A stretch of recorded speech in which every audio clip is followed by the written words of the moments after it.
Good afternoon. I'm Dan Kopfer, Chairman of the Code Compliance Board, and I call this meeting to order. Dan, before we get started, I'd just like to welcome our newest board member, Keith McWilliams. Thank you for your service. Nice to have you here. Thank you.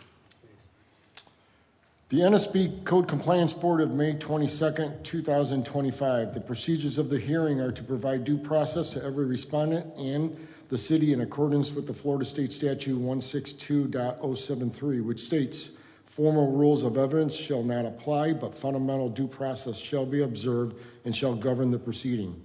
Hearsay is admissible, but only to support other competent, substantial evidence. Other evidence must be presented. Are there any questions? Any decision made today can be appealed by sending notice of appeal to the Circuit Court within 30 days of the execution of the orders per Florida State Statute 162.11. Can we have roll call, please? Yes. Let it be noted that Clifford Warren and Aaron Dennis are absent today. Dan Kopfer, Here. Al Szymanski, Here. Aaron Dennis, absent. Kathleen Brown, Here. Ruth Harris, Here. and Keith McWilliams. Here.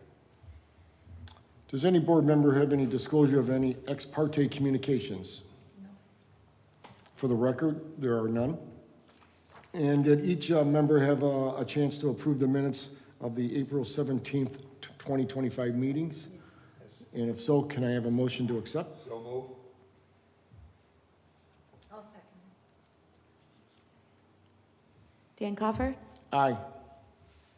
Al Szymanski, Aye. Kathleen Brown, Aye. Ruth Harris, Yes. Keith McWilliams. Aye. And can we have the swearing in of city staff, respondents, and any witnesses that may testify before us today? Please stand and raise your right hand. In the matter to which you are about to give testimony, do you swear or affirm to tell the truth, the whole truth, and nothing but the truth? The witnesses have been sworn in. Okay. First case. First case is 2631 Brookline Avenue. Officer John Parks presenting. Afternoon. The address is 2631 Brookline Avenue. Sorry, John, would you mind just pulling the microphone a little bit closer? Sure. Appreciate it. It's usually not a problem for me. Thank you. Address is 2631 Brookline Avenue, case number CCB 0657-2024. This property is zoned R2, single-family residential. Violation is cited with 26-171, permits required, and section 74-146, local business tax imposed. On March the 20th, 2025, the board found Terry Lee Lander, Jr., and/or entity in violation of 26-171 and 74-146 and gave until May 9th, 2025 to bring the property into full compliance. If the board found the violations were not corrected by this date, a fine of $50 per day for violation of 26-171 shall be imposed for each day the violation exists. The finding of a non-compliance for the BTR would be a finding status only, no fine. The board order was mailed certified mail to the property owner and was signed for and accepted on March the 24th, 2025. The board order was posted on the property on March 24th, 2025. As of May the 12th, 2025, an application for a pool and decking has been submitted. However, the status is stated as fees due, and there is a resubmittal required for further information. Additionally, there is no application for permits for the driveway improvement extensions or the shed. It is staff's recommendation the board impose a fine of $50 per day commencing on May the 9th, 2025 for violation of section 26-171 and continue until the property is brought into full compliance. Fine not to exceed the maximum amount of $10,000, a finding of non-compliance for the violation of section 74-146 with no fine. Okay. Any questions among the board members? John, is the homeowner doing the work there or is the contractor? Unknown who actually did the work because there hasn't been communication. The only communication I've actually had with anyone at the property was when I first dealt with the property. And when I was talking to the original person who met me at the property, I asked, are you the homeowner? And he said, no, I'm the renter. And I said, okay, well, there's some issues with the property. And I filled him in since he said he's the renter, he's the resident. He never stated, well, I'll tell the landlord or anything such as that. Based upon that conversation, it being a renter, that's the reason for the BTR, the business tax receipt. However, sometimes your gut instincts tell you also that this person might not have necessarily been telling the truth and just didn't want to admit that he was the owner because, unfortunately, I'm someone he doesn't really want to talk to. So, therefore, even though he said he's the renter, I just feel that a non-compliance on that part of the BTR violation would probably be the best. That way, in the event that there is a renter situation, we could always look at something from a repeat violation, but I don't think that we should impose any type of fine on that. That's my reason for my recommendation, because my evidence on that is really, be honest, a little weak on that. It's just a verbal. But as far as communication, no, there's been no communication. Contractor, none aware.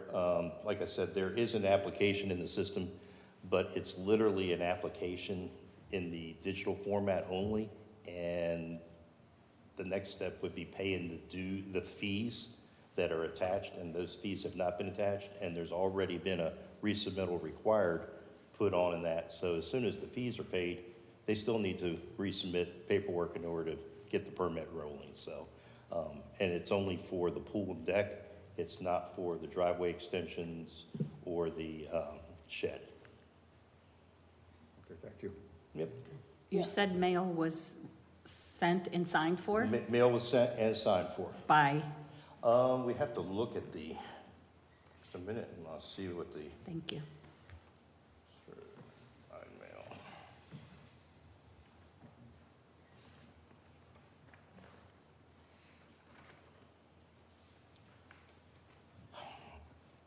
It doesn't indicate, let me show you what it shows. It's literally a signature that,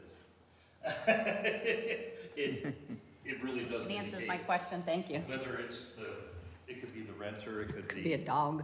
anyone. It's a signature. And it meets the post office standards, so it meets our standards. Do I have a motion? I make a motion to follow through with his recommendation, I'll second going it. back to May 9th. That's correct. Thank you. I'll second it. Dan Coffer, Aye. Al Szymanski, Aye. Kathleen Brown, Aye. Ruth Harris, Yes. Keith McWilliams. Aye. The motion carries. Thank you. The respondents are further ordered to contact the code inspector to verify the compliance with this order, and to also be aware that the respondents have the right to appeal the order when it comes out within 30 days. Any violation of the same code by the respondents within 5 years from the date of this order shall be treated as a repeat violation, of which a fine up to $500 may be imposed, per date may be imposed. Next case. Next case is 431 Sheldon Street. Officer Barbara Bobolak presenting. Good afternoon. So this case was originally presented on April 17th, 2025 to the board. I have some pictures that I've taken since the case was originally presented. Some are from May 16th. There's one from today, and there's also some from May 19th.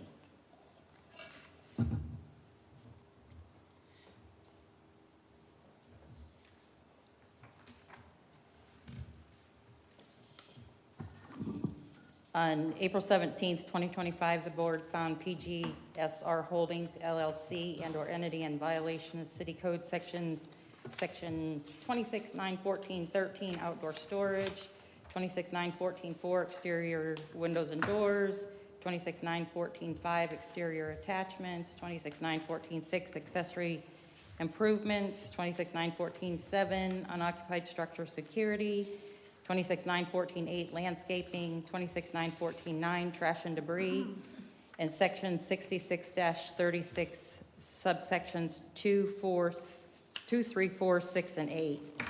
And those basically, the sections of those code are basically trash cans left in public view, blocking trash cans and recycling materials, blocking the sidewalks. And the date given for compliance was May 8th, 2025. The board order was mailed certified mail on April 18th, 2025, and was delivered to PGSR Holdings on April 22nd, 2025. The property was also posted on April 28th, 2025. A reinspection of the property on May 19th, 2025 showed that the property be in compliance of sections 26.914, 13, 4, 5, 6, 7, 8, 9, and section 66-36, 3, 4, and 6. It's my recommendation that the board find PGSR Holdings LLC and/or entity in violation of sections 26.914, 13, 4, 5, 6, 7, 8, 9, and 66-36 subsections 3, 4, and 8 in violation from May 8th, which was the compliance date given by the board, until May 18th, 2025, and to impose a fine of $20 per day for each violation, totaling a fine of $2,000. And also fine section 26-36, sections 2 and 6 to remain in violation and impose a fine of $20 per day per violation commencing on May 18th, 2025, until the property is brought into full compliance. Fine not to exceed $15,000. Any questions? Yeah, is there gonna be any communication with the owner? No communication at all. I actually, when I came into work on the 16th, Amber, a code and compliance officer, works on Sundays, and she's like, "You're not gonna believe it, but you need to walk out back and look at your property." So over the weekend, someone actually showed up there and was cleaning up. Compared to what it was, it looks amazing. But they do still have the trash cans in public view. They have some kind of little cart out there blocking the sidewalk. And now there's actually palm fronds there today blocking the sidewalk, along with the garbage can that's never been removed from public view. They did open up the one side gate. You can see back in there where they did actually clean the back of the property up as well. Where the stuff went, I have no idea, but it looks amazing compared to what it's looked like over the several past months. I have never heard anything from a property manager, a property owner, or anything at all. Okay. Thank you. Any other questions? Do we have a And- motion? And I just make- for the record, there are no members of the public here this evening to respond or for any public comment. Do we have a motion from the board? I still move, except what Barbara said, if she can repeat that, because that was a whole load. Okay. Do you want to repeat your The recommendation? motion. Can you repeat your recommendation? Sure. So I'm recommending that to find PGSR Holdings LLC and/or entity in violation of sections 26.914, 13, 14, 5, 6, 7, 8, 9, and section 66-36 subsections 3, 4, and 8 in violation from May 8th, the compliance given in the board order 2025 until May 18th, 2025, and to oppose a $20 per day per violation fine, and that's a total of 10 days, and the fine would total $2,000 for those sections. And also fine section 66-36, 2 and 6 remain in violation, impose a fine of $20 per day per violation commencing on May 8th, 2025, until the property is in full compliance. I make a motion to accept the report. Do we have a second? I second. Dan Cofford, Aye. Al Schmansky, Aye. Kathleen Brown, Ruth Harris, Yes. Keith McWilliams. Aye. Motion carries. Thank you. The respondents are further ordered to contact the code inspector to verify the compliance with this order and to also be aware that respondents have the right to appeal the order when it comes out within 30 days. Any violation of the same code by the respondent within 5 years from the date of this order shall be treated as a repeat violation of which a fine up to $500 per day may be imposed. Next case. Our next case is 2502 Arlington Avenue. Officer Jason Yates presenting.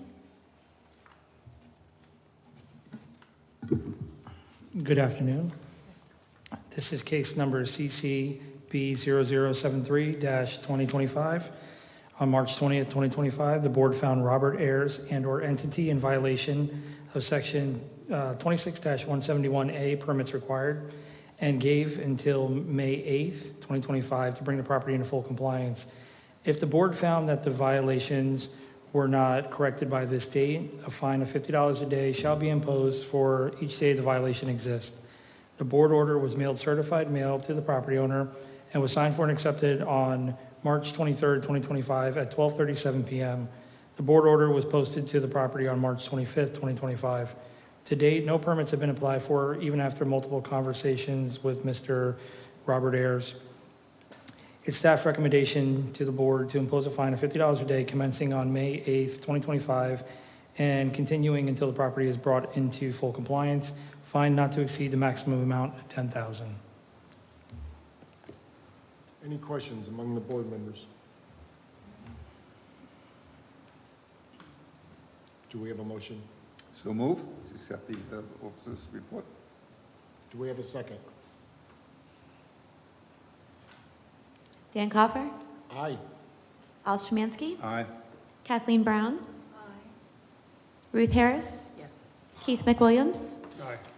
Motion carries. The respondents are further ordered to contact the code inspector to verify compliance with this order and to also be aware that the respondents have the right to appeal the order when it comes out within 30 days.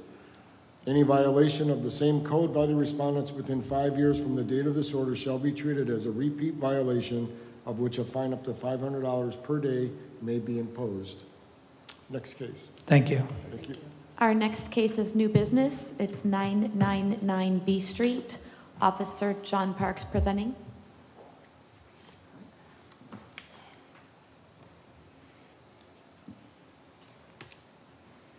The address is 999 B Street, case number CCB 0888-2024. Property is zoned R2, single-family residential, and the violation cited is 26-171, permits required. On December the 13th, 2024, while posting an order at the property for a previous case involving permit violations, I observed that siding was being installed. A check of the permit system found no application for a siding permit. The property was found to be in violation of 26-171. On January the 29th, 2025, a notice of violation was posted on the property with an initial compliance date of March the 7th, 2025. A copy was also mailed certified mail to the property owner and was returned unclaimed. On May the 12th, 2025, a check of the permit system found no application for a siding permit. It is staff's recommendation the board find Christopher Andrews Weird and Rebecca N. Tinsley and/or entity in violation of 26-171 and give until June 30th, 2025 to bring the property into full compliance. If the owner does not come into compliance, it is staff's recommendation to impose a fine of $75 per day until the property is brought into full compliance. Maximum fine not to exceed $10,000. I have a copy of the previous order where they were found in violation of 26-171 permits. That's the one that I was actually posting at the time that I observed them putting the siding on there. So, but in fairness, I didn't feel it would be right to bring them back immediately as a repeat violation, even though I could have. But that's my reasoning also for going for a $75 fine versus a $50 fine, is because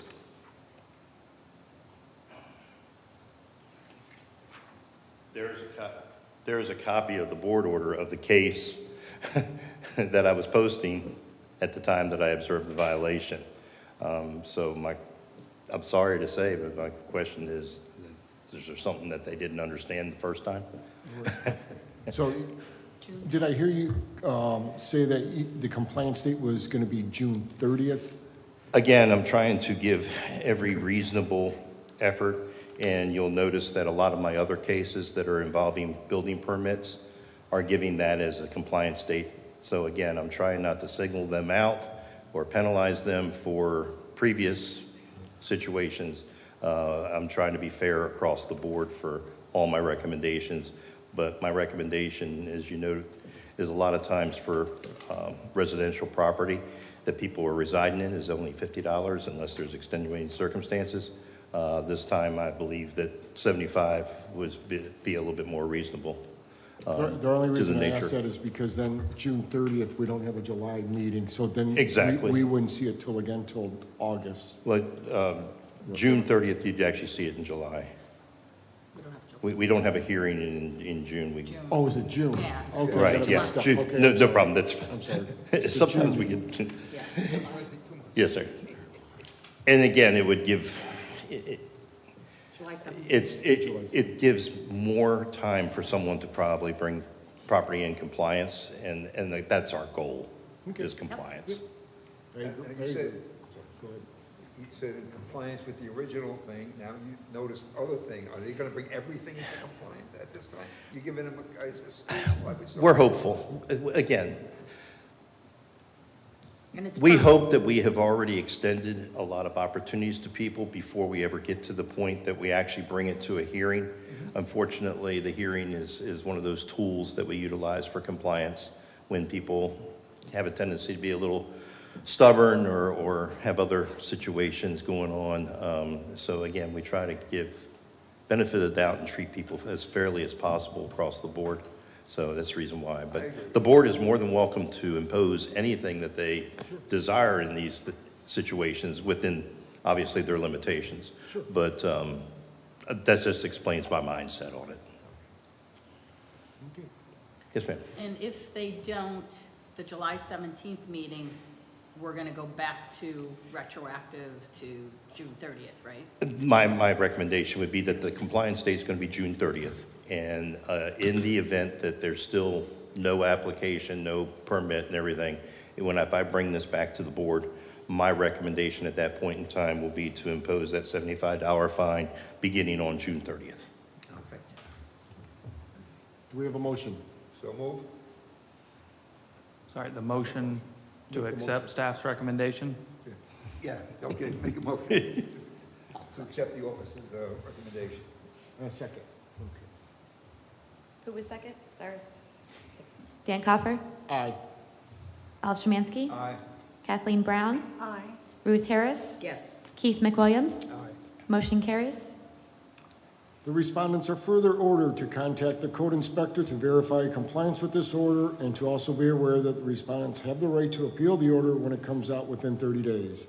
Any violation of the same code by the respondents within 5 years from the date of this order shall be treated as a repeat violation of which a fine up to $500 per day may be imposed. Thank you. Thank you.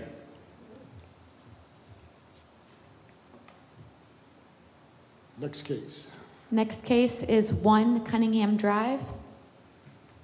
Officer John Parks presenting. The address is 1 Cunningham Drive, case number CCB-0113-2025. This property is zoned R2, single-family residential, and the violation cited is 26-171, permits required. On February the 28th, 2025, while conducting a site visit at a neighboring property, I observed a new wooden post column had been installed. A check of the permit system found no permit for the column, and there is an expired fence permit in the system. The property was found to be in violation of Section 26-171. On March the 7th, 2025, a notice of violation was posted on the property with an initial compliance date of April the 25th, 2025. A copy was also mailed certified mail to the property owner and was signed for and accepted on March the 10th, 2025. On May the 12th, 2025, a check of the permit system found no application for a permit and the fencing permit is still in an expired status. It is staff's recommendation the board find Sandra and Richard Landis and/or entity in violation of Section 26-171 and give until June the 30th, 2025 to bring the property into full compliance. If the owner does not come into compliance, it is staff's recommendation to impose a fine of $50 per day until the property is brought into full compliance, maximum fine not to exceed $10,000. Any questions? You said a fence permit is expired. What's the fence? Is it up? Is it down? The fence is up. The fence has been, it's actually. They never took a permit. Well, they did take a permit. It's actually a previous case. I do not know the exact status of the case, but there was a code enforcement case. I don't know if there was ever an order or not. I didn't feel the need to come at a repeat. I wanted to treat it like a first offense type thing. But there's a permit that was applied for that was an after-fact permit for the fence. The fence is still erect. The fence is still there. The permit is expired. No action's been taken. Therefore, it's a voided permit in that aspect. It has no status. It's expired. And this violation of the permit is for the post? This is for the post that is actually, and you'll notice in the picture, it is a front post of there's an overhang over the door, and it's a fairly good size overhang, so it's a support post. We would hope that it would be structurally safe and not be weakened where it would collapse and be a danger risk. That's one of the big reasons why it would be a permitted item. That's okay. Perfect. You answered everything. Yep. Thank you. Any other questions? Can we have a motion? I make a motion to the staff's recommendation. Thank you. Second? Second. Dan Coffer? Aye. Al Szymanski? Aye. Kathleen Brown? Aye. Ruth Harris? Yes. Keith McWilliams? Aye. Motion carries. The respondents are further ordered to contact the code inspector to verify compliance with this order and to also be aware that the respondents have the right to appeal the order when it comes out within 30 days. Any violation of the same code by the respondents within 5 years from the date of this order shall be treated as a repeat violation of which a fine up to $500 per day may be imposed. Next case. Our next three cases have been withdrawn. They are 637 Yupon Avenue, 607 Yupon Avenue, and 1811 North Peninsula Avenue. So our next case is case CCB 0110. Officer John Parks presenting. This is going to be a unique case in the aspect that it is a confidential person who's protected under Florida state statute. As such, there has been concern of the address being protected as well, so it's confidential. So I will only be referencing it by the case number at this point in time, and I will be using some neutral descriptors as we can for it, and I'll explain where and what if there's questions afterwards. The case number is CCB-0110-2025. This property is zoned R2 single family residential.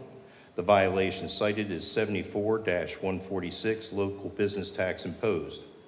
On February the 25th, 2025, Code Compliance received a complaint regarding the property being listed for rent on a short-term rental basis in violation of the zoning, and they had no BTR. On March the 19th, 2025, I went to the property and I did not observe any cars. There was a package at the front door indicating that someone appears to be staying at the property. A check of the listing on the internet indicates that a 4-night stay is bookable. A check of the BTR system found no BTR issued for the property. An email was sent to the property owner advising of the violations.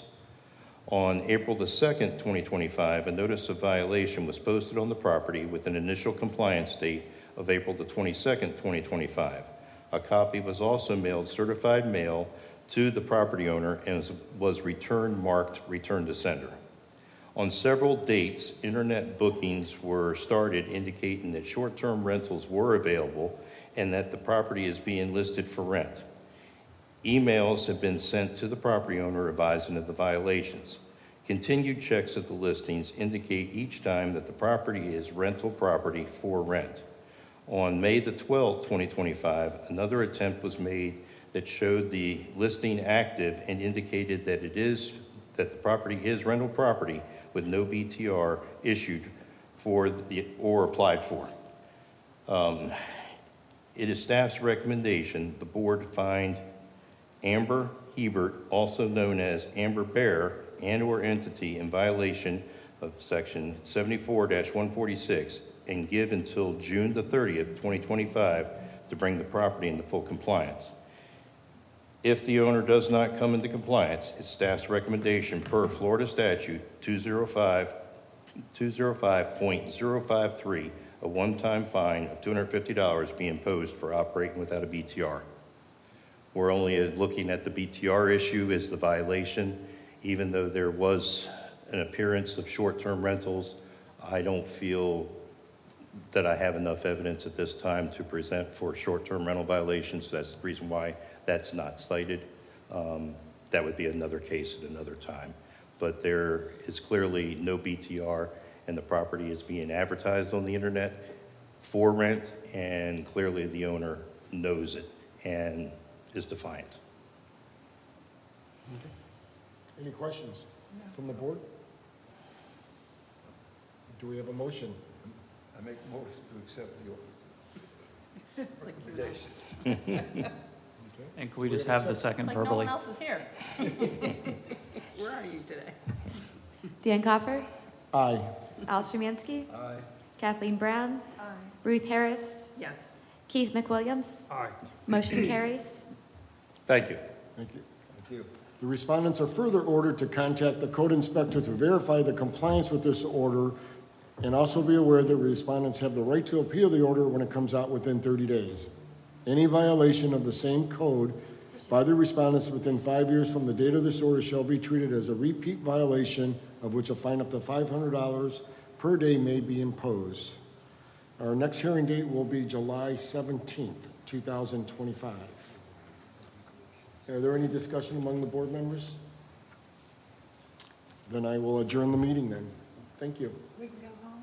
Yes. What if we don't want That's it? Thank you. Can we go home?